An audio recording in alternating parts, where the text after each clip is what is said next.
Bienvenidos, bienvenidas. Ahí ya se están conectando a poquito. Ya se van sumando a este espacio. Sí. Grande Pato. Sí. Genial. Estamos todos, parece, así que ya no queda nadie en sala de espera. Así que, bueno, en honor al tiempo, muy bienvenidos, muy bienvenidas a este espacio que hemos organizado. Primero me presento para los que no me conocen. Yo soy Robinson Soto, coordinador nacional de la Red Juvenil Ignaciana, y junto a algunos amigos de la red, junto a Belén de la Red del Biobío, junto a Carola de CX Santiago, a Maritza del MEG, a Valenilo del CUI, a Cristian Viñales de Vocaciones, quisimos preparar un pequeño espacio para poder formarnos como formadores, como acompañantes de jóvenes. Muchas veces necesitamos herramientas más novedosas y sobre todo como un poquito más duras, poder conocer un poquito de cristología, de teología, de los jóvenes de hoy en día. Y por lo mismo es que hemos preparado este espacio con harto cariño, esta pequeña escuela de verano para todos ustedes. Entonces, bueno, ya para ir comenzando esta jornada de hoy, esta charla, el día de hoy nos va a acompañar Nemo Castelli, amigo jesuita, que nos va a hablar un poquito de por qué debemos estudiar teología el día de hoy. Nemo, bueno, él en estos momentos está allá en Salamanca, en España, nos acompaña desde varios kilómetros, está realizando su tercera aprobación.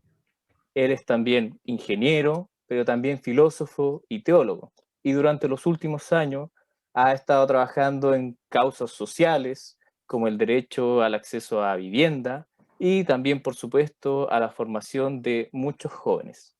Así que muy bienvenido, Nemo, bienvenido a este espacio. Así que te escuchamos, el escenario es tuyo. Que sea una muy provechosa jornada para todos. Bueno, buenas noches desde acá a tantos amigos y amigas que da gusto ver y a muchos otros que tampoco conozco. Les pediría a los que no han puesto su pantalla que por ahora la abran para poder ver así un poquito de rostros y no solamente hablarle al computador, y que la podemos apagar si quieren cuando después voy a hacer en algún momento una presentación con palabras clave que puedan ayudar como a fijar la atención en lo que les quiero hoy día transmitir. Ahí que está Ignacio Castro, compañero, está Juan Pablo también, de Conce me imagino, la Cintia Compato, que mucho de mi fe y de mi ser pastor se lo debo a Cintia y a Pato y a los jóvenes de Padre Hurtado que me fueron formando como cura, como jesuita, y a los que no conozco, como Daniel Zúñiga, Camila Pizarro, Antonia Campos, Luz María, no, bienvenido. Está ahí Seba Rebeco, yo creo que se ve como a la distancia de la pantalla. ¿Eres tú, Seba? Grande, porque te ha puesto Julio, pero entonces no sabía si eras tú. Y también está la Maritza Pérez, que también nos conocemos hace sus años. Yo, antes de empezar, quisiera, para yo ubicarme, que ustedes me dijeran, y así en una frase, y que pueden encender su micrófono y después apagarlo. ¿Qué es para ustedes la teología? Para saber más o menos de dónde partimos y por qué podría ser importante. Entonces, con unas 4 o 5 voces que nos ayuden. Yo creo que esto es la teología y por esto es importante, como para que nos ubiquemos. Entonces, les dejo la palabra libre, no hay palos blancos, y si no, después les pregunto por último ahí a los nombres que ya van apareciendo en pantalla. Y así, sin pensarle mucho, le tienen como a flor de piel. Vamos con el Pato Ilche, que nos conocemos. Pato, ¿qué es para ti la teología y por qué podría ser importante? Lo que entiendo, lo que he escuchado, entiendo por teología, es como ir entendiendo las cosas de Dios, y eso es lo clave, con lo importante, para saber cómo irla aplicando en su idioma, en su historia, todo eso. Dice comprensión de lo de Dios y adaptación al momento histórico y cómo se aplica en la práctica. 3 elementos. Luz mariana, Ville, cuéntanos de dónde estás acompañándonos y para ti, ¿qué es la teología y por qué es importante? Luz Marina Villegas. Bueno, yo soy de San Antonio. A mí personalmente la teología es un aspecto importante, ya que mi carrera es en base a la teología, estudio ciencias religiosas. Es asumir una comprensión de Dios, y la importancia es la aplicación en este mundo que hoy nos exige tanto y nos quedamos cortos a veces con las respuestas. Yo creo que esa es la importancia, y para mí por lo menos eso es la teología, el estudio teológico, el saber dar respuesta o intentar más que nada dar respuesta a las interrogantes de hoy en día. Perfecto. Entonces tú dices, hay algo de lo que pasa en el mundo y la respuesta creyente. En esa interfaz está la teología. ¿Hay alguien que tiene otra mirada? Carolina Flores, ¿de dónde nos acompañas? ¿Qué es para ti la teología y por qué puede ser importante? Hola, yo soy de Antofagasta, del otro extremo. Bueno, yo creo que es similar a lo que han dicho, como la teología como el conocimiento de Dios, y yo creo que es la importancia de poder ayudarnos a comprender el Evangelio. Creo que ese sería el sello. Tema del testimonio que está en el Evangelio. ¿Qué dice Ian Carriel? Y aprovecho de presentarte, ¿de dónde nos acompañas, Ian? Hola, soy de Osorno, represento a la CX de Valpo, jóvenes. Sí. Y para mí la teología sería como el estudio de Dios y nuestra percepción de su accionar como en nuestra vida. Pues. Excelente. Entonces, de nuevo, la referencia a lo de Dios y anda, por supuesto, de que Dios actúa en nuestra historia, en nuestra vida, y que la teología nos ayuda a dar cuenta de eso. Verónica Lorenzini, ¿podrías prender tu cámara, Verónica, tu micrófono? Cuéntanos de dónde nos acompañas. ¿Qué es para ti la teología? Hola, ¿me escuchan o no? Te escuchamos muy bien. Ya, en este minuto me complica prender la cámara, pero ya, yo soy Verónica Lorenzini, estoy en Santiago en estos minutos, y para mí la teología, o sea, yo creo que es rescatando más que nada lo que dijo el Ian, sobre todo, como lo que yo conozco es sobre el estudio como de Dios, pero también como eso un poco, no sé si nos interpela es la palabra, pero también como eso nos afecta a nosotros como hombres y mujeres, ¿cachai? Como ese estudio del Dios que nosotros creemos también hace efecto en nosotros. Excelente, pero muchas gracias. Bueno, tenemos muy buen pie, así los que estamos en las cámaras. Levante la mano el que está básicamente de acuerdo con lo que se ha dicho. Siga con la mano levantada el que en el último año leyó un artículo de teología.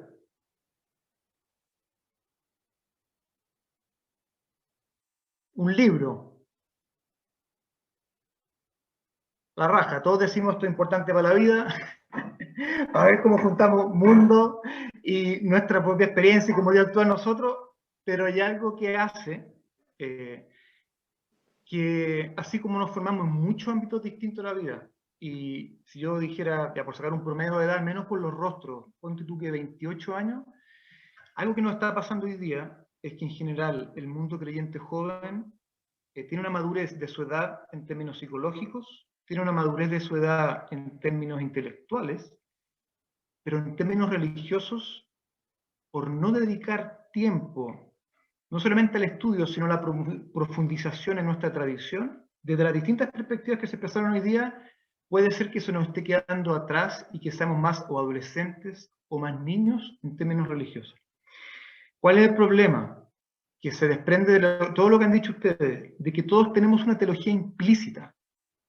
Si yo soy un hombre, una mujer de fe, y yo además me identifico como cristiano o cristiana, y si además me identifico como católico, y yo tengo una relación con Dios, de alguna manera, mi manera de entender la realidad, la vida personal, la relación con los otros, con la naturaleza, siempre tiene una teología implícita. Entonces quiero que observen los siguientes 90 segundos de un video que es parte del discurso que dio el Papa Juan Pablo II a los jóvenes de Chile, pero hace 34 años.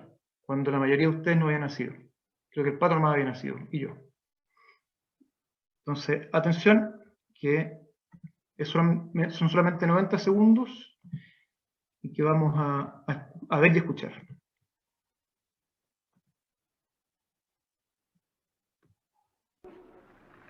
Los ídolos que buscan seducir a la juventud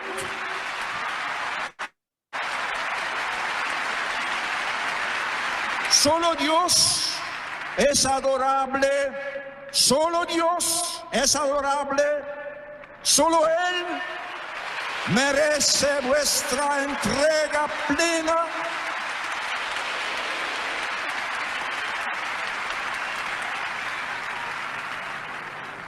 ¿Verdad que queréis rechazar el ídolo de la riqueza, la codicia de tener, el consumismo, el dinero fácil? ¿Verdad que queréis rechazar el ídolo de poder como dominio sobre los demás, en vez de la actitud de servicio fraterno de la cual Jesús dio ejemplo? ¿Verdad? ¿Verdad que queréis rechazar el ídolo del sexo, de placer,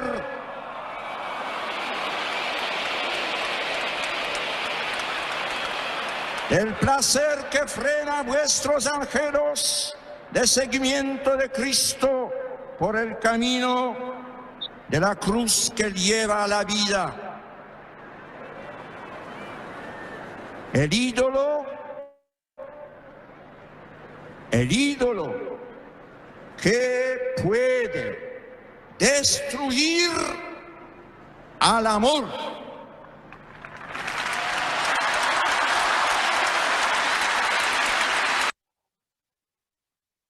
Levante la mano para yo ubicarme quienes lo habían escuchado antes.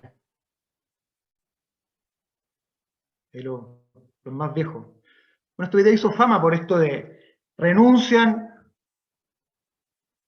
al poder como opresión y abuso de otros, sí.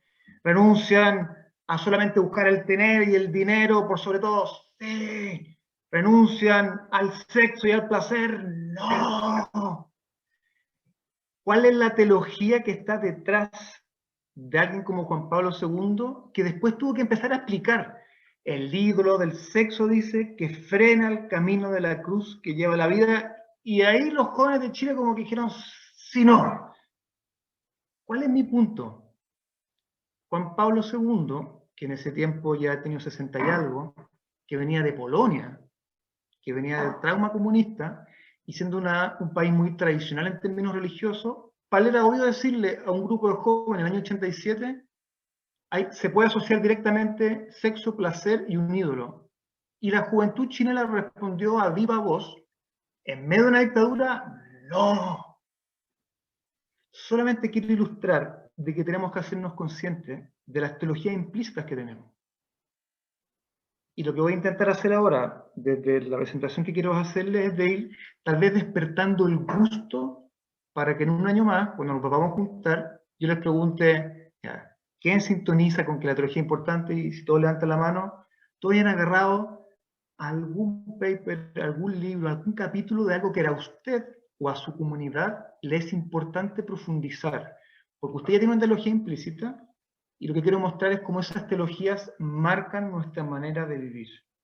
Entonces ahora, si quieren apagar sus videos, voy a poner la presentación que tenía preparada para ustedes, de manera a poder también ir fijando la mirada en algunas cosas. Intermedio, si quieren interrumpir, prendan su micrófono y sacan con preguntas, yo no tengo en eso ningún problema. Entonces, lo primero, que yo venía diciendo, todos tenemos teología implícita, y esto es un fiche que estaba puesto en la calle en Argentina. No sos vos, es tu marco teórico. Muchas veces los problemas que tenemos dentro de nuestra comunidad o en la misma iglesia diversa es que tenemos marcos teóricos muy distintos.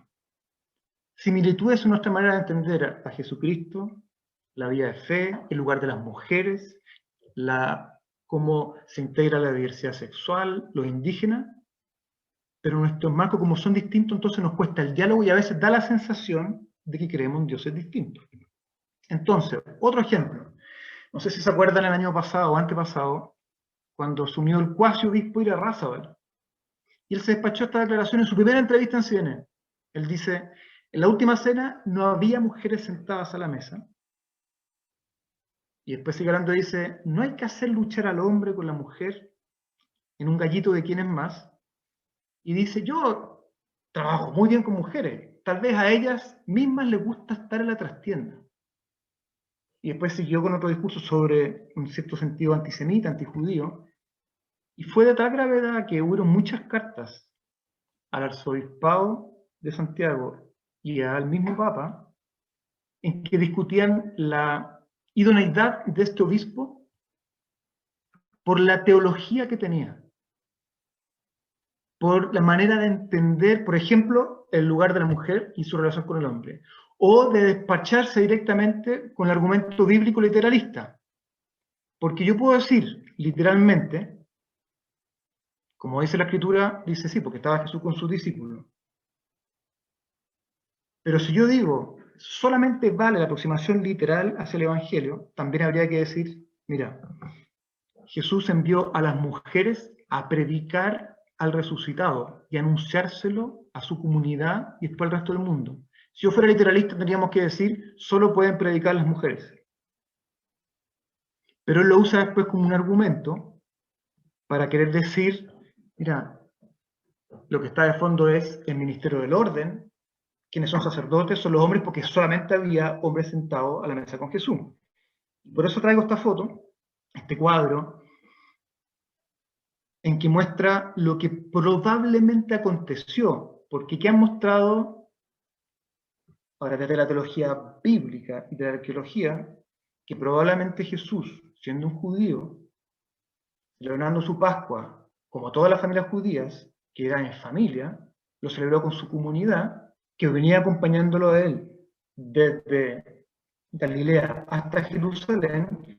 Entonces lo más probable es que haya mujeres, niños y hombres.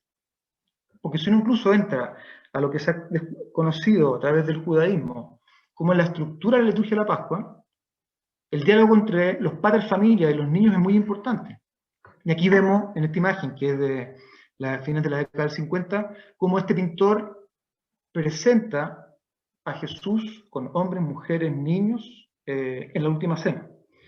Entonces, un ejemplo más para decir, primera entrevista a un obispo nombrado antes que lo nombren, y se le sale su teología respecto a la última cena, como si eso fuera la justificación para que los hombres fueran ministros, y cuál es el lugar de la mujer. Y la comunidad chilena le cayó encima, con muy buenos términos, y él al final termina renunciando. Entonces, un paso más, ¿cuáles son los supuestos que hay detrás de muchas de las respuestas que ustedes dieron en esto de nuestras teologías implícitas? Si todos tenemos una teología en la manera en que entendemos la relación con Dios, con los demás, con la naturaleza y con la historia, primer supuesto, el ser humano está estructuralmente abierto a lo trascendente. Si no estuviéramos abiertos a lo trascendente, no podríamos ser una teología, una manera de entender nuestra relación con el misterio de Dios. Segundo supuesto, el ser humano puede tener experiencia personal y comunitaria de ese misterio que llamamos Dios. Lo primero que estamos abiertos a lo que está más allá de nosotros, abiertos a otras personas, abiertos a nuestra imagen de futuro, abiertos a lo que inventamos por Dios. Y que esa experiencia es personalísima y compartida. Tercero, frente a los que creen que cuando digo esto, yo lo digo por fe, es como irracional. La experiencia de fe es razonable, aunque no meramente racional. ¿Qué quiero decir con esto? No es deducible, no es que yo tengo premisa, conclusión, sino que yo puedo argumentar sobre ella. Y esto viene de algo que ustedes, muchos capaz que lo sabían, u otros no lo sabían, pero se ve que la tradición viva ha ido dejando algo en sus corazones. Siempre estén dispuestos a dar respuesta a todo el que le pida dar razón de su esperanza. Porque esto lo escribe Pedro, que era el mejor amigo de Jesús, su partner, y que fue el primer pastor que dé unidad a la comunidad. Entonces estos son los supuestos. No estamos abiertos a lo de Dios, podemos tener experiencia personal, y eso es razonable, aunque no sea demostrable racionalmente. Entonces no es lo mismo que no sea demostrable a que no sea razonable. Doy el siguiente paso. ¿Cuál es el horizonte comprensivo que les quiero proponer? Lo primero, que la teología es siempre un acto segundo, y que también se desprende de lo que dijeron algunos de ustedes. Primero viene la experiencia del compromiso, y después viene la reflexión sobre la experiencia creyente. ¿Y por qué esto es tan importante? Porque a veces creemos que tenemos que saber más de teología, de Biblia, de la reflexión, del magisterio, para tener una vida de fe. Y lo que pasa es más bien, primero está la experiencia personal y colectiva y el compromiso con el mundo, y después yo mirando para atrás, como una película en mi vida, es donde puedo reconocer cómo Dios ha actuado. Por eso decimos que la teología es siempre un acto segundo. Vive, comprométete, y después pregúntate qué tiene que ver esto con tu experiencia de Dios, y cómo tu compromiso te ayuda a enriquecer tu imagen de Dios, y cómo la imagen de Dios que vas descubriendo te ayuda a comprometerte más a fondo. En ese sentido, la teología es una reflexión viva, que va profundizando en la medida que hay nuevas dimensiones de la vida humana que van floreciendo. Entonces, con esto quiero decir que la teología no está acabada. Nuestra experiencia creyente no está cerrada.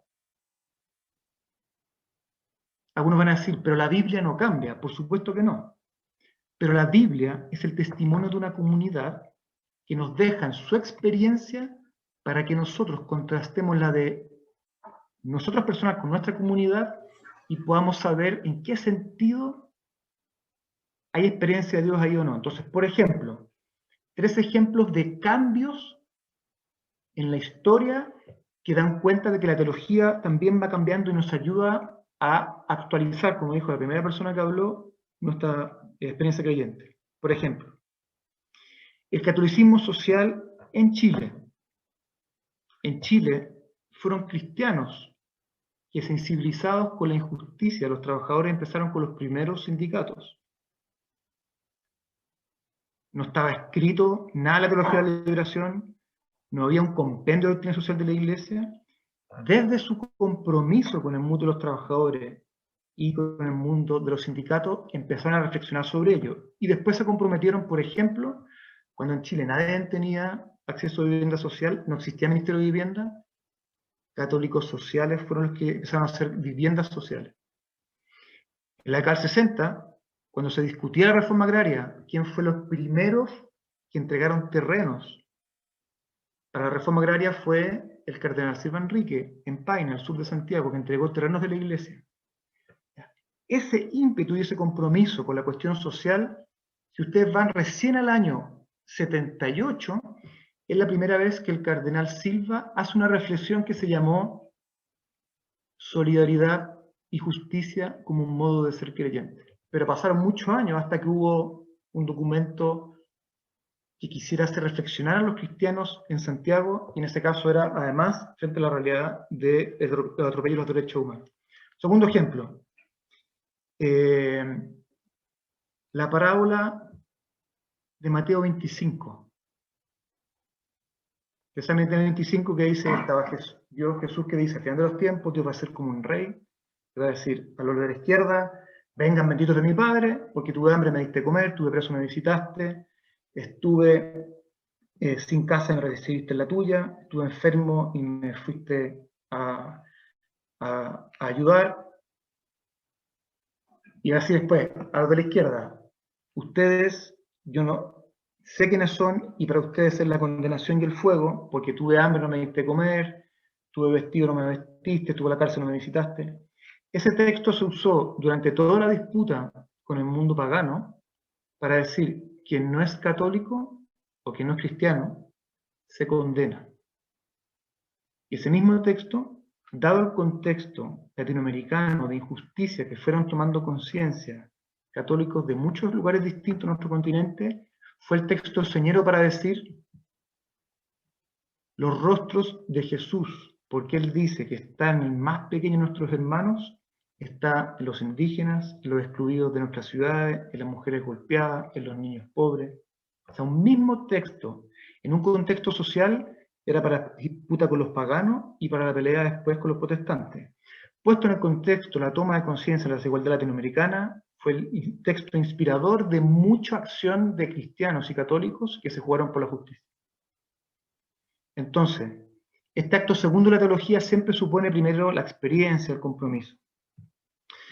Segundo, hay que tomar en cuenta de que cuando decimos teología, no solamente lo que estudió Cristian Viñales, que estaba por ahí, o Juan Pablo Becker. Reconocemos al menos 3 niveles que tienen que dialogar y enriquecerse. La primera es la teología de las comunidades eclesiales. La segunda, la teología que hacen los pastores. Y tercero, la que hacen los teólogos profesionales. Algunos ejemplos que han sido muy importantes. La teología de las comunidades. Hace 5 meses, comunidades de base de campamentos de Valparaíso que estaban haciendo ollas comunas por la pandemia. Algunas de ellas yo he tenido cercanía, y les copio literal el mensaje que me mandaron. Me dicen, nada podía ser tan terrible, ni la precariedad que vivimos, ni la pandemia, ni que nosotros vivamos en un campamento, porque estamos en manos de Dios. Y esta olla es lo que hacemos porque creemos en el reino de Jesús. Eso es compartir la mesa con los excluidos, con los que la están pasando mal. Compartir el pan, eso es dar la vida hoy día. Y esto no lo leyeron, es algo que tienen en el corazón y que alimentó el esfuerzo de una comunidad muy concreta en el campamento Nuevo Amanecer de Viña del Mar. Por ejemplo, teología de los pastores. Ejemplos de hoy día. Las encíclicas que ha escrito Francisco. Laudato Si, que fue el primero que en la iglesia juntó y que también ha sido muy escuchado por el mundo no creyente. La crisis social está asociada a la crisis medioambiental. Porque detrás está la misma actitud de dominio, abuso, indiferencia y un modo de producción y consumo compulsivo. Eso no vino de las comunidades, vino de un pastor que se juntó con distintas voces y que quiere desafiar a la Iglesia Universal y a los hombres y mujeres de buena voluntad frente a la crisis que él llamó socioambiental. Segundo ejemplo, los pastores. Los obispos en Puebla tienen un texto que ha inspirado mucho diciendo: los rostros de Jesús en nuestro continente son los rostros sufrientes, indígenas, mujeres, afroamericanos, enfermos, ancianos, etcétera, etcétera. Eso está en Puebla 31, si quieren buscar. Y la teología de los teólogos profesionales, que también ha ayudado a este procesamiento de la experiencia para impulsarnos nuevamente a nuevos compromisos. Por ejemplo, teólogos profesionales en el movimiento bíblico del principio del siglo XX fueron los que descubrieron, por ejemplo, que el libro del Génesis, en la historia de Adán y Eva, que todos hemos conocido y escuchado muchas veces, no era el Discovery Channel, no era así un Dios que en 7 días, contando 1, 2, 3, 4, 5, 6, 7, era como una especie de docu-reality de cómo Dios decía las cosas, sino que era decir una verdad sobre el ser humano, Dios y la realidad en un lenguaje mítico. Y eso abrió, que se llama el movimiento bíblico, y ese es un solo ejemplo, muchas nuevas consideraciones a, por ejemplo, lo que la ciencia moderna ha ido postulando como hipótesis, de que aquí hubo una gran explosión hace millones de años, y que los minerales se fueron formando, se fueron reuniendo, y mientras se enfriaban formaron los planetas, empezaban a girar en torno a estrellas que eran los soles.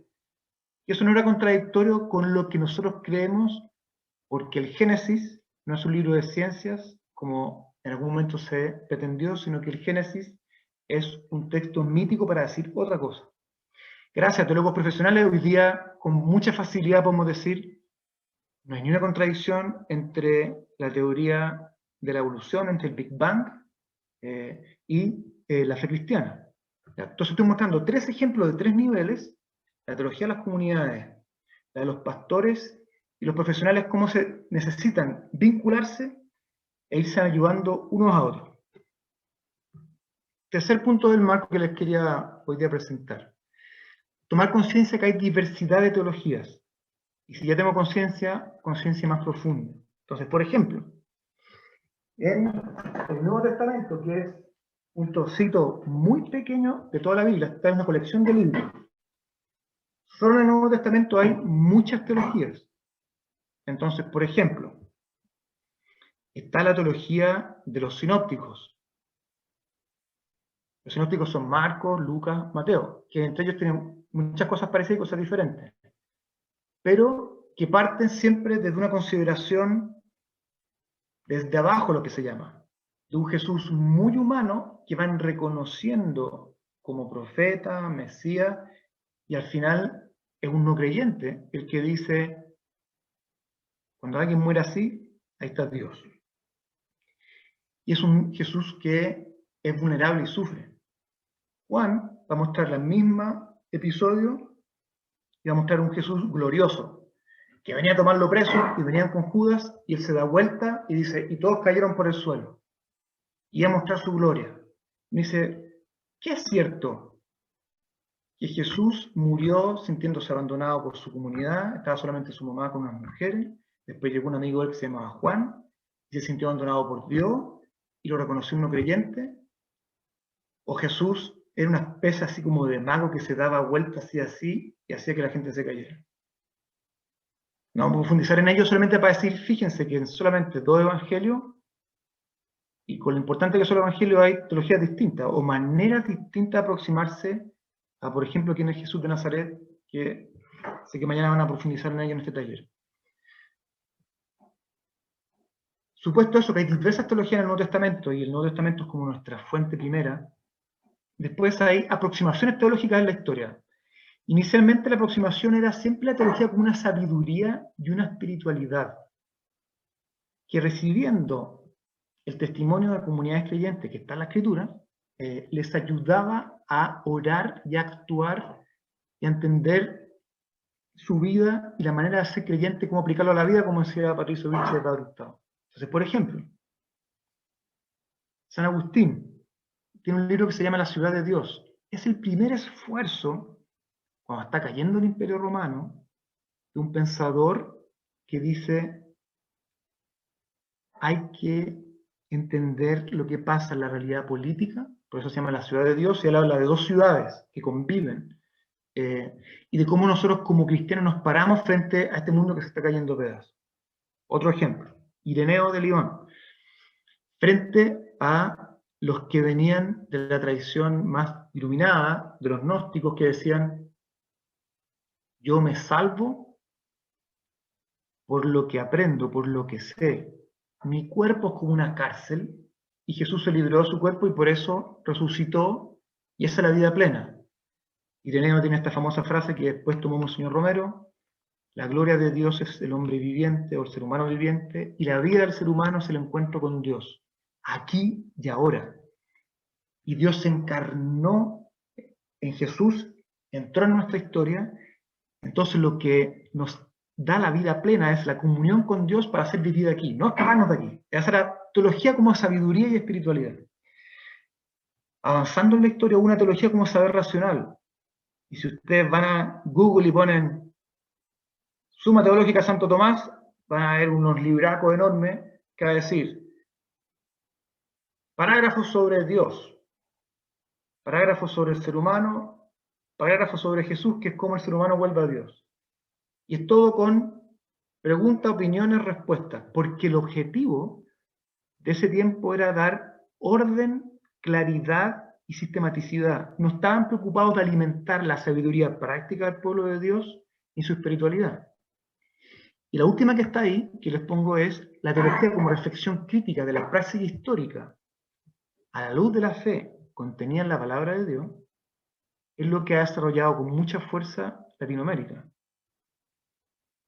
que es heredero, hay que decirlo, de la Iglesia belga, que es el que empezó a través de los movimientos católicos obreros y campesinos con el método ver, juzgar, actuar. Y que la teología latinoamericana lo asumió, y si ustedes van, por ejemplo, al documento de los obispos en Medellín, o en Puebla, o en Aparecida, siempre está el esfuerzo de mirar, y con todo lo que nos ayuda en la ciencia, en la historia, lo que pasa, por ejemplo, aplicado a Chile, ¿cómo logramos entender un poco más la explosión social? Y el compromiso o descompromiso que hemos tenido los creyentes. Y esa mirada a la realidad y nuestro compromiso, yo la critique, nuestra praxis, a la luz de la fe que está en la palabra de Dios. Que hagamos un juicio, cribar así, como el Evangelio y la palabra son un punto crítico en nuestro compromiso, para que alimente una acción, ver, juzgar, actuar. Esa es otra teología distinta a la sabiduría o la espiritualidad que tenían los antiguos padres, distinto al saber racional propio de la escolástica, y ha sido la tradición latinoamericana que ha impregnado toda la iglesia en nuestro continente. Entonces, el tercer punto es, ¿sabes? Que hay diversidad de teologías y que tengo que conocer las más importantes y ir desarrollando una. Esta última, que es mala de nuestro continente y que sigue la infusión de la juventud obrero-campesina, es la que creo que hoy día nos puede hacer mucho bien por su punto crítico. Y ahora voy a explicarme después de eso. Cuarto, darnos cuenta que la teología no está cerrada. ¿A qué me refiero con esto? Primero, lo que vamos sabiendo en nuestra tradición está cambiando. Por eso es tan importante, por ejemplo, la teología de los profesionales que van rescatando ciertas intuiciones que han sido olvidadas de nuestra tradición, que renuevan nuestra mirada. Entonces, por ejemplo, si ustedes ponen en Google Pío XII y derechos humanos, el Papa a ese tiempo era muy crítico respecto a los derechos humanos, porque lo recibía como una manera de pensar agnóstica, no creyente. Pero ustedes después ponen Juan 23, derechos humanos, ese primer Papa, que no es un documento oficial, habla sobre una gran conquista del mundo, del ser humano y del mundo occidental, es defender la dignidad inalienable de cualquier ser humano, hombre o mujer, independiente de su raza, su condición social, su pensamiento político, su pensamiento religioso. Y después fueron viendo que Juan 23 había en el fondo tomado algo que venía de la tradición antigua, desde el reconocimiento de que somos todos hechos a imagen y semejanza de Dios, y por lo tanto, por nuestra fe, es que defendemos los derechos humanos. Porque todos los seres humanos, hombres y mujeres, independientes de cualquiera de las condiciones que les planteé antes, independiente de su orientación sexual, independiente de su nacionalidad y de su credo, somos iguales en dignidad frente a Dios. Otro ejemplo, ahora de cómo la tradición viva, y es el segundo punto que les pongo acá, y cuando digo tradición viva, lo que quiero decir es que la tradición no es un contenido al cual voy a buscar citas para entenderlo de ahora, sino que es sintonizar con la experiencia de los antiguos para que nos ayuden a leer nuestra experiencia y nos comprometamos en nuestro contexto. Entonces, un ejemplo de tradición viva. Ustedes saben que las primeras comunidades cristianas fueron de las primeras comunidades en que su fundador, en este caso Jesús de Nazaret, dentro de su movimiento tenía mujeres. Y tenía mujeres en roles protagónicos. Si ustedes van a las cartas de Pablo, en algunas de ellas ella habla de diaconisas, o presenta a algunas mujeres que él envía. Eso es absolutamente inaudito, ninguna tradición religiosa, ningún profeta había incorporado mujeres en su grupo, lo que dice, por contraste, de que esto tiene que estar arraigado en el modo de Jesús, porque nadie se iba a atrever a dar ese paso si es que no estaba desde su fundador. Y hoy día, como esa tradición es viva, y por ejemplo, respecto a los tremendos desafíos que hoy día hay, con la violencia de la mujer en nuestras ciudades, con la exclusión todavía, o la desigualdad de trato en el ámbito laboral, en la política, a Dios gracias, vamos a tener paridad en la Asamblea Constituyente. ¿Y para qué decir en nuestra propia iglesia? Si uno va a la tradición, a cómo los antiguos experimentaron eso, al menos tenemos elementos para decir, tenemos que actualizarlo en nuestro contexto con desafíos y problemas que ellos no tuvieron. ¿Sí? A eso me refiero con tradición viva, sintonizar con la causa y las luchas de la comunidad primitiva que está puesta en el Evangelio y en la tradición para actualizarlo nosotros. Por eso no está cerrada la teología. Y tercero, las circunstancias históricas están cambiando. Un ejemplo de circunstancias históricas cambiantes. ¿Cómo se entendía, por ejemplo, la esclavitud? Al inicio, el mundo cristiano no fue muy innovador respecto a la esclavitud, pero nosotros tendemos a asimilar la esclavitud en el mundo romano, como se vivía, por ejemplo, y que nos ha ayudado tanto en eso las películas, y hace poquito todas las protestas en Estados Unidos a propósito del asesinato de George Floyd, con la esclavitud que se vivió en Estados Unidos. Eran cosas distintas. Pero, como la esclavitud, como se vivió desde el siglo XVI en adelante, tenía ribetes tan distintos para la mentalidad católica, en ese caso distinta a la cristiana norteamericana, fueron católicos los que en un momento se dieron cuenta de que esto era aberrante y que no podía ser que un país que se hiciera cristiano sostuviera la esclavitud. Es un cambio como de circunstancias históricas que hace girar una manera de entender la teología. Otro cambio de circunstancia histórica.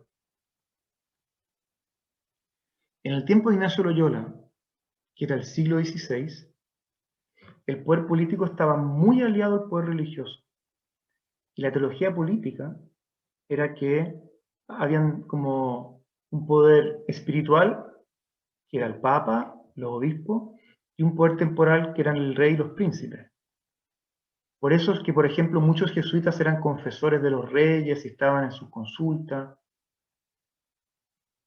Y había una preocupación, si ustedes van a los escritos de Ignacio Loyola, muy importante por el servicio de príncipes y reyes. Si eso yo lo digo en el siglo XX, y quiero que se nos ponen aquí es The Crown, o la revista Hola, o todo como el mundo así un poquito fancy, no tiene nada que ver, y la traducción hoy día del cambio de circunstancia es hoy día servir a los que tienen responsabilidades políticas pasa por los líderes sindicales, por los líderes sociales, también por los gobernantes, y por eso hay muchos hombres y mujeres católicos o cristianos de fe que también hay colaboración mutua con otras comunidades, o en caso de muchos jesuitas, intentando colaborar para el diálogo y incidir en acciones de mayor justicia, de mayor igualdad. Eso sí, como ejemplo de cómo las circunstancias van cambiando y eso se traduce en acciones distintas, y por lo cual la teología entonces, hoy día política, es muy distinta a la teología política que yo podría mirar en alguien como Ignacio Loyola, que vivió hace 500 años. Eso es lo cuarto entonces. La teología no está cerrada, pertenece a una tradición viva, es sintonizar entonces con la búsqueda de la comunidad primitiva para nosotros enfrentar los desafíos que tenemos hoy día. Quinto, lugares teológicos, y cuando digo lugares teológicos es estructuras que nos ayudan a poder descubrir la acción de Dios en nuestra vida y en la historia. Primero la Escritura, en particular el Nuevo Testamento y especialmente el Evangelio. Segundo, la misma praxis eclesial. Por ejemplo, el ejemplo que ya les di del catolicismo social, o la preocupación por la realidad que tuvo la primera comunidad cristiana en contra de los gnósticos que decían hay que escapar de este cuerpo que es una cárcel, que era más bien un tipo de neoplatonismo a la griega. Y si ustedes van a San Pablo, en un momento dice, el que no quiere comer, que no coma, el que no quiere trabajar, que se las arregle. Lo que está diciendo es, nosotros creemos una fe encarnada, en que lo que pasa todos los días es muy importante.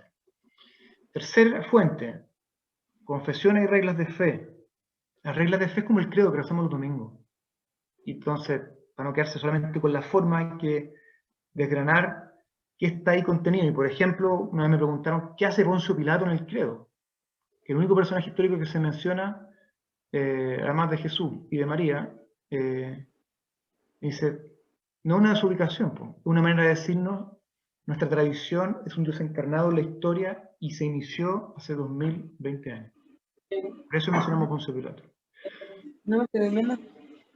Cuarto, No me estoy durmiendo, estoy de hecho pensando los dogmas. Y aquí también prevención con esta palabra, que tiene mala prensa por lo dogmático, y dogmático tiene fama de rigidez, de no diálogo, de cerrado. Los dogmas son muy pocos, me sobran dedos de las dos manos para contarlos.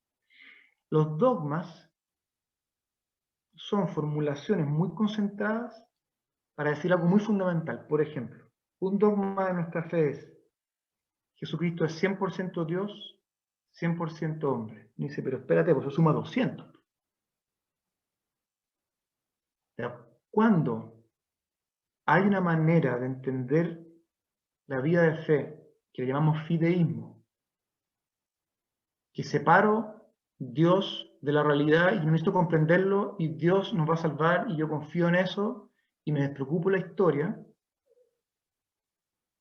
estoy de alguna manera yendo o sea, no sintonizando con esta formulación, este dogma que es Jesús es 100% hombre, 100% Dios.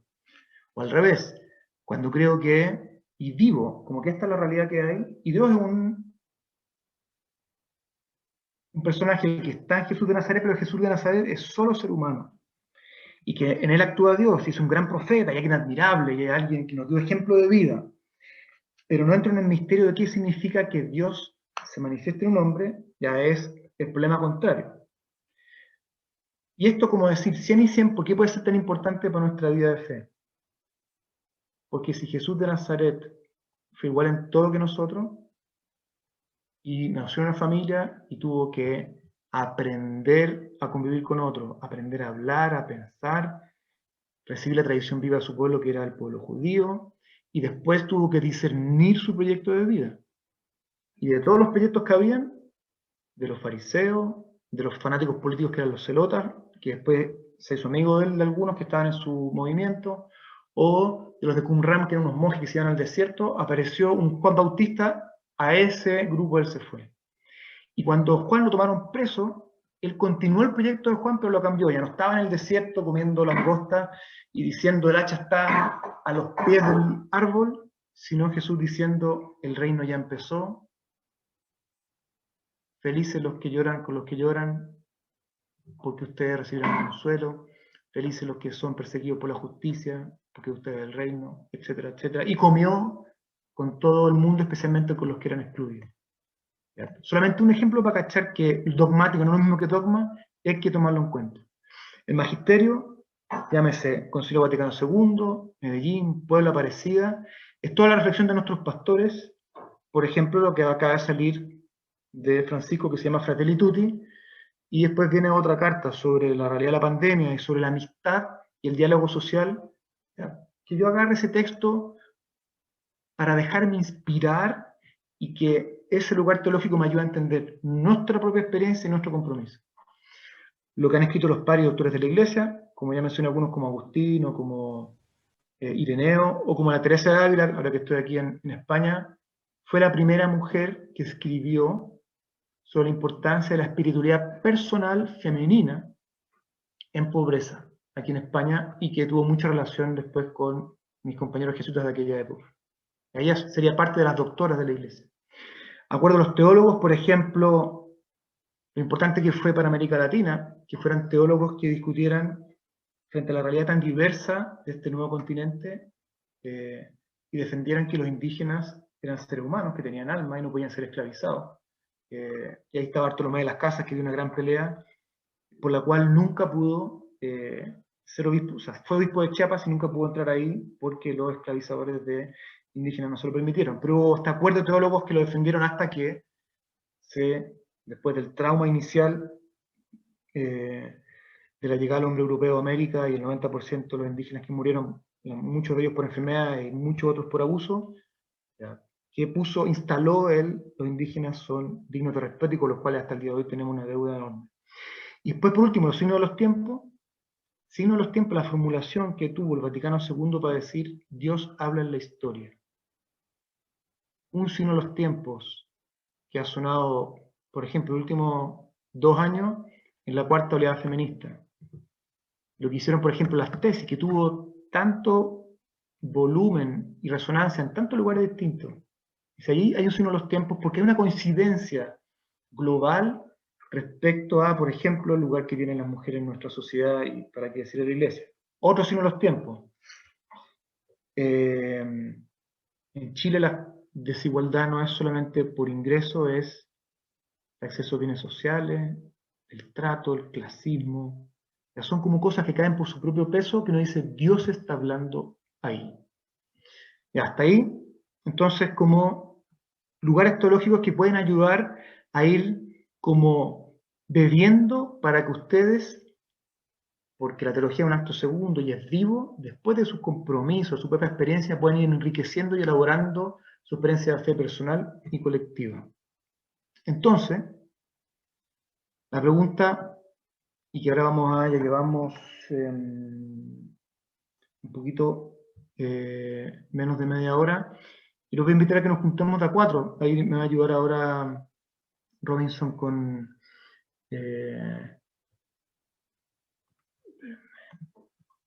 Robinson, que yo les quiero proponer el siguiente ejercicio. Perdonen que les vuelvo a poner la pantalla antes que nos veamos los grupos, Robinson. Para que puedan anotarlo. Y tú me dices. Sí.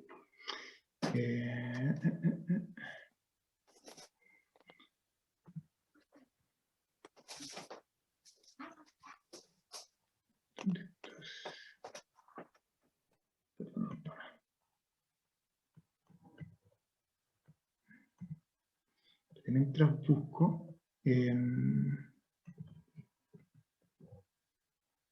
no sé por qué no me lo abre. Espérame. Ah, ya sé por qué. Perdónenme.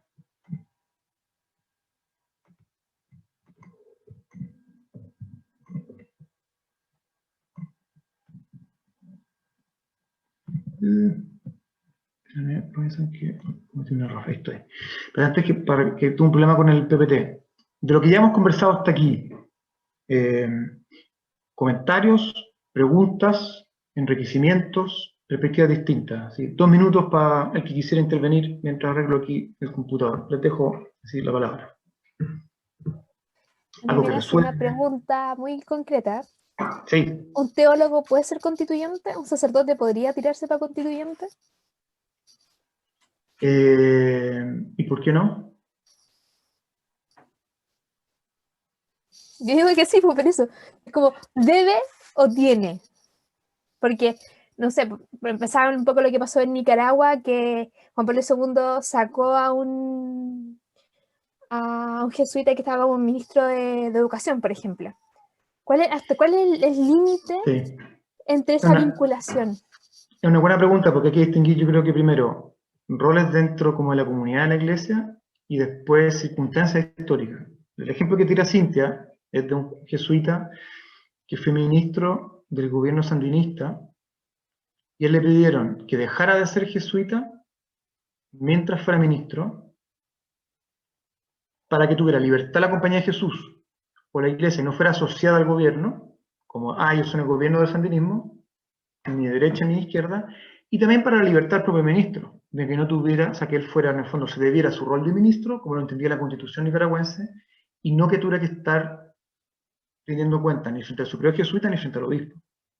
Pero tú sabes que nunca dejó de vivir en nuestras casas, porque fue un hombre, además, en eso, de mucha altura moral, y que después él tomó distancia del sandinismo cuando ese mismo como proyecto devino en algo que era muy distinto a lo que originalmente había prometido. Entonces, eso es el rol de un gobierno. Una asamblea constituyente lo que busca es escuchar las voces representativas del país, y por eso es paritaria, y por eso, menos mal, va a haber escaños reservados para el mundo indígena, en cómo organizamos la convivencia cívico-política, cuáles van a ser las reglas del juego.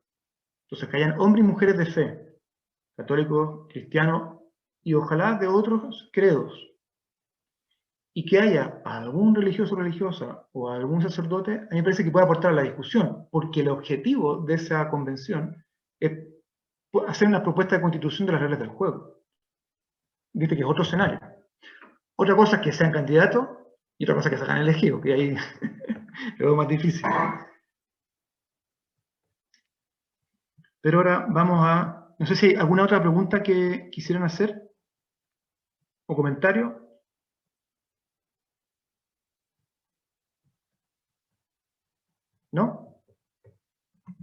Entonces seguimos con lo que les quería proponer. Entonces, aquí está. ¿Se ve la presentación, Cintia? ¿Sí? Entonces, un ejercicio, yo traté de ponerles como, viste, como en orden así desde saber que todos tenemos una teología implícita, que es un acto segundo, que hay niveles, que somos todos teólogos, que hay diversidad de teología, que esto no está cerrado, que es vivo, y que hay ciertas fuentes. Bueno, ¿cuál es la teología implícita que tienen ustedes? ¿De quién la recibieron? ¿Y qué les pasa cuando alguien se las pone en cuestión? Me pongo a la defensiva, como que mi manera de entender la fe es la manera, me da ansiedad, ando buscando como fundamentos para defenderme, o diálogo, o a veces me produce un, no sé, un wow, como nunca había pensado en pensar en modo creyente de esa manera. Estos dos puntos, ¿cuál es mi teología implícita? ¿De dónde viene? ¿De dónde la recibí? ¿Ha sido mi familia, mis padres, hermanos, abuelos, tíos, mi barrio, mi colegio, mi parroquia, en un movimiento? He sido como una colección. Y he tenido la posibilidad además de salir fuera de la iglesia chilena y tener otra experiencia. Tengo algún autor de cabecera que voy siguiendo. ¿De dónde viene mi teología implícita? ¿Sí? ¿Qué me pasa cuando me la ponen en cuestión? Entonces, quiero que leamos esto para que sea un texto a conversar, vamos, 10 minutos con esas dos preguntas de fondo, que es, a propósito que estamos saliendo el tiempo de Navidad, el texto de la encarnación que está en Mateo, que dice así. ¿Quisiera leerlo, Cintia? Este fue el origen de Jesucristo. María, su madre, estaba comprometida con José, y cuando todavía no habían vivido juntos, concibió un hijo por obra del Espíritu Santo.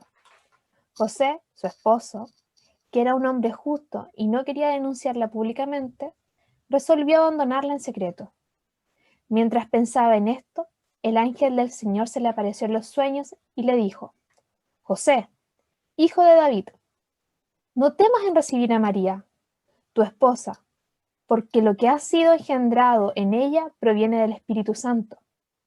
Ella dará a luz un hijo a quien pondrás el nombre de Jesús, porque él salvará a su pueblo de todos sus pecados. Todo esto sucedió para que se cumpliera lo que el Señor había anunciado por el profeta. La Virgen concebirá y dará a luz a un hijo, a quien pondrán el nombre de Manuel, que traducido significa Dios con nosotros. Al despertar, José hizo lo que el ángel del Señor le había ordenado. Llevó a María a su casa y sin que hubiera hecho vida en común, ella dio a luz a un hijo y él le puso el nombre de Jesús. Palabra de Dios. Te vamos, Señor. Entonces, ¿cuál es mi teología implícita sobre la virginidad de María? ¿Qué consecuencias tiene, para mi modo de entender, las relaciones afectivas y sexuales? ¿Qué otra teología hay sobre esto? ¿Que conozca? ¿Qué me provocan? Mi abuelo un día me dijo, lo único que falta, mijito, es que me digan que Adán y Eva no existieron. Y yo decía, ¿cómo le explico? ¿Qué pasa si descubrimos que María tuvo relaciones con José? ¿Me hace sintonía? ¿Me agrede? No sé cómo se juntan esas cosas. ¿Cuál es mi teología, por ejemplo, respecto a este texto implícita sobre la virginidad de María? Sobre el origen de Jesús. ¿Qué consecuencias tiene para el modo de entender las relaciones afectivas y sexuales? ¿Qué otras teologías hay sobre esto? ¿Qué me provocan? Entonces vamos a darnos 15 minutos, en grupos de 4. Entonces invito a todos a sumarse a los grupos con generosidad y para compartir libremente. Virginidad de María. ¿Cuál es mi teología sobre esto? Con la que vivo, no empezar a teorizar. ¿Cuál es la teología con que vivo respecto a esto? ¿Qué consecuencias tiene para mí y para otro? ¿Cuáles otras hay? ¿Qué me provocan? Y nos volvemos a juntar acá en 15 minutos más. ¿Se entendió? ¿Sí? Excelente. Démosle Robinson entonces con los grupos. Genial. Ahora les va a aparecer a cada uno una pantallita donde solamente tienen que aceptar y eso los va a dirigir a las salas grupales. 3 personas que nos puedan contar así en un minuto, como la pepita de oro o la discusión. Sí, la pepita de oro. ¿Quién dijo yo?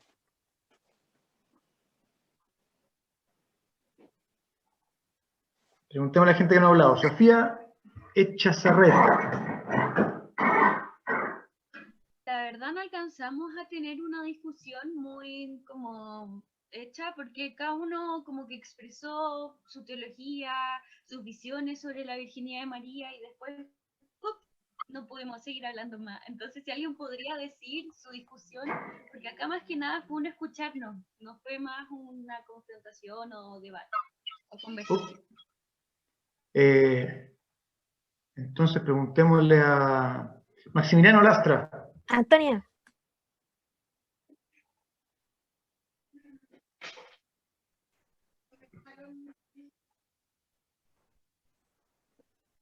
Maximiliano, ¿no me escucháis? Te escuchamos. Escuché medio pegado la respuesta, que mi celu estaba medio con la conexión rarita.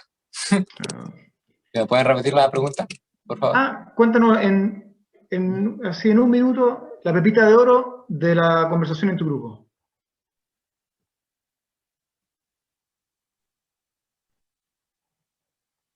Ahí sí, se me pega, perdón.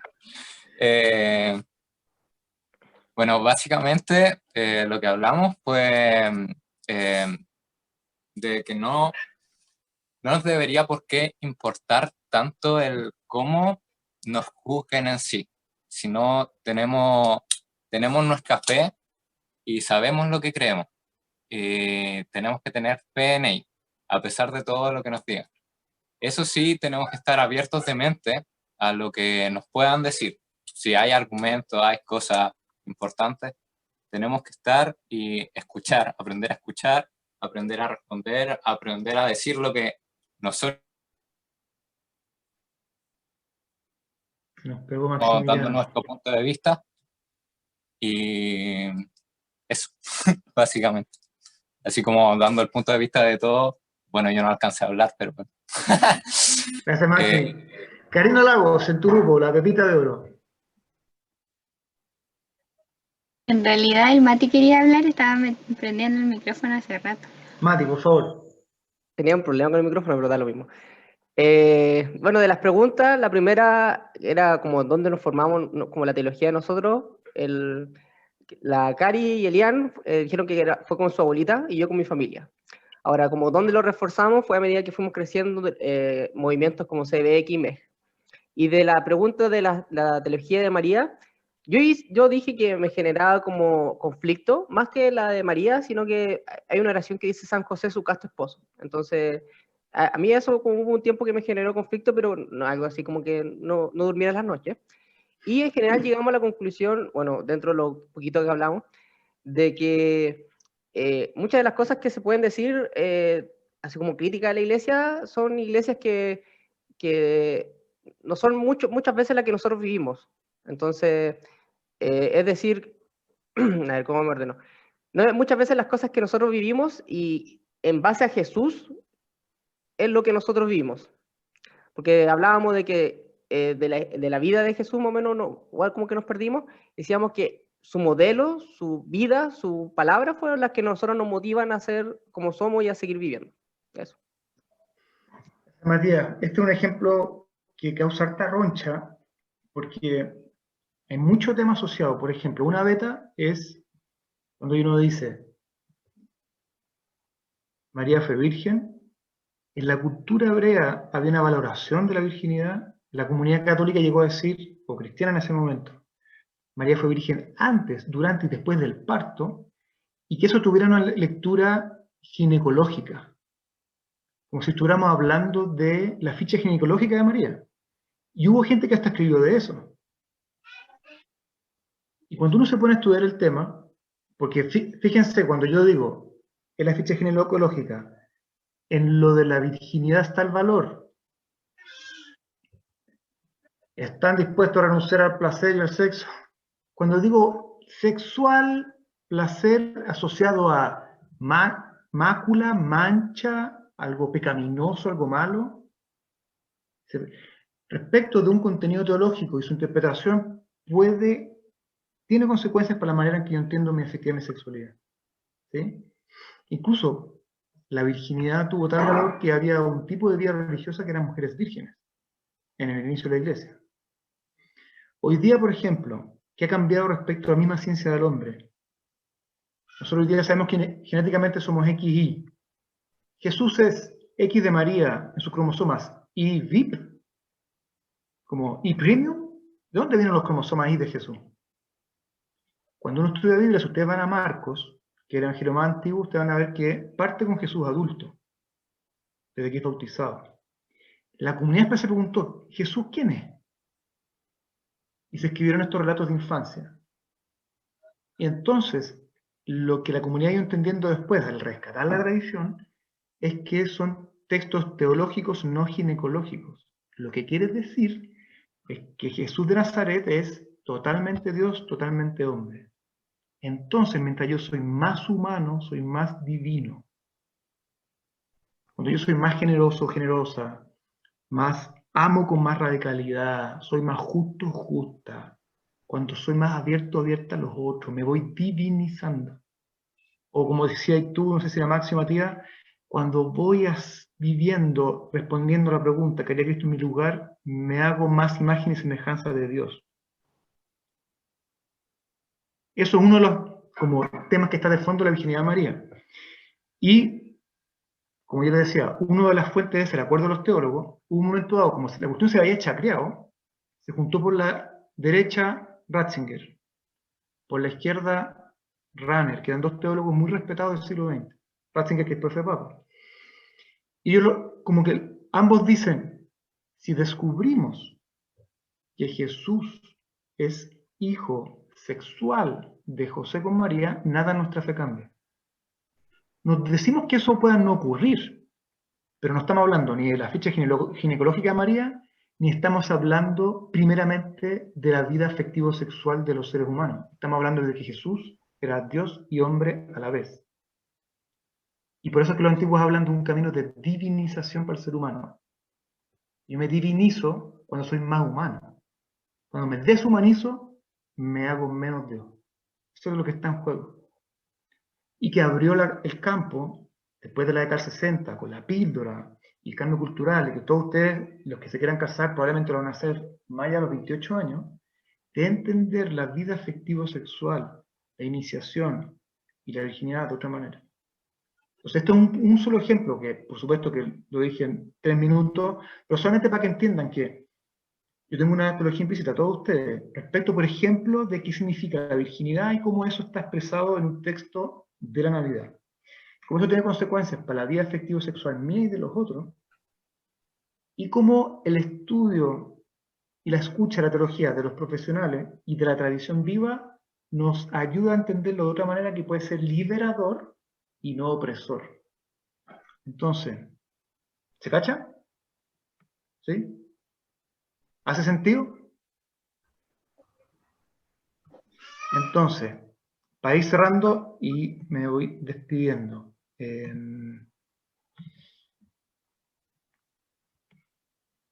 Yo respondí a esta pregunta entonces, y termino con invitaciones, el quinto punto. Primero esto de tomarle el peso, la importancia, la necesidad de un acercamiento crítico a la propia fe. Y por eso el punto 3, una buena teología puede ser transformadora y liberadora, que suscite compromisos con la realidad sociopolítica, con mi familia, con mis amigos y amigas, con mis enemigos, conmigo mismo y conmigo misma, que sea liberador y transformador. Y lo segundo, la importancia de una buena teología tanto de todos los bautizados, de todos ustedes, hombres y mujeres, y especialmente los que tienen algún rol de liderazgo en la iglesia, y que eso lo exijan. Se lo exijan a sus pastores, lo exijan a los que tienen laicos que son guías de comunidad, o que tienen rol de conducción en sus comunidades, y ustedes mismos. Porque una buena teología puede ser transformadora y liberadora, y ahí como ustedes se han dado cuenta que yo fui tirando temas así, solamente como para provocarlos, hay mucho que hacer para que el Evangelio sea vivo y sea liberador y transformador hoy día. Les deseo que mañana tengan un muy buen taller. Van a tener una primera instancia, creo, Robinson, sobre la figura de Jesucristo y después sobre el mundo juvenil, o los mundos juveniles chilenos. Eso, chicos y chicas, un gusto grande acompañarlo aquí desde Salamanca. Oye, Nemo, muchas gracias. Pongamos hartas reacciones para Nemo, de aplausos, las manitos así, simbolizando un gran gracias a Nemo. Bueno, esperamos que esta primera charla inaugural puedan acogerla, puedan reflexionarla, ojalá hayan tomado muchos apuntes, porque hay hartas cosas interesantes que seguir cultivando, y creo que esto es una primera invitación, seguir interiorizándonos en esta teología, en la buena teología, para poder seguir formándonos. Así que muchas gracias, Nemo, te pasaste. En segundo lugar, para ir finalizando esta jornada de hoy, agradecerles a cada uno de ustedes, a cada una de ustedes, por conectarse el día de hoy. Esto fue el comienzo.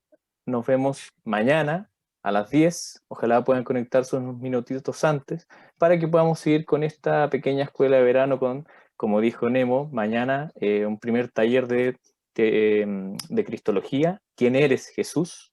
Y después otro taller sobre la juventud de hoy, o las juventudes. Así que los esperamos mañana. Muchas gracias por conectarse y nos estamos viendo. Un gran abrazo a todos. En el chat, Robinson, les dejé ¿Sí? una dirección, una página que tiene un montón de cosas que uno puede empezar a bucear, que se llama servicioscoinonía.org. Hay de todo, artículos cortos, largos. Uno puede bucear ahí y según sus propios intereses, como empezar a buscar, y en general también hacen buena síntesis de artículos. Eso, chiquillos. Gracias por la invitación, Robinson. Y también a la Vele desde Conce, y espero que nos veamos pronto. Te mando un fuerte abrazo. Genial. Un gran abrazo a ti, Nemo, hacia allá, hacia todos. Nos vemos mañana. Cuídense harto. Nos vemos mañana. Muchas gracias. Un abrazo. Gracias. Chao. Chao.